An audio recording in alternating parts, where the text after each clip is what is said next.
มาถึงอันดับที่2รองท็อปของเรากันแล้วนะครับกับสนามของแชมป์เก่าและ1ใน2ยักษ์ใหญ่แห่งเมืองหลวงนี่คือเอสตาดิโอโชเซอัลวาลาสรังเหย้าของทีมสปอร์ติ้งซีพีสนามนี้ตั้งอยู่ในกรุงลิสบอนเมืองหลวงของประเทศมีความจุผู้ชมอยู่ที่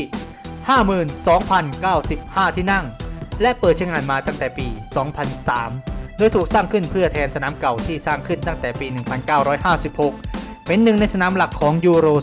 2004 เอสตาดิโอโชเซอัลวาลาสมีดีไซน์ที่ทันสมัยและมีชีวิตชีวาโดดเด่นด้วยโทนสีเขียวขาวที่เป็นเอกลักษณ์ของสโมสร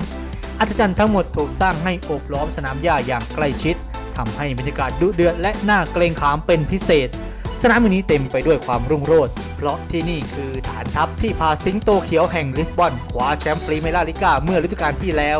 เอสตาดิโอโชเซอัลวาลาสคือสัญลักษณ์ของความสำเร็จและเป็นศูนย์รวมพลังของสปอร์ติ้งซีพีที่พร้อมจะสร้างตำนานบทใหม่ต่อไป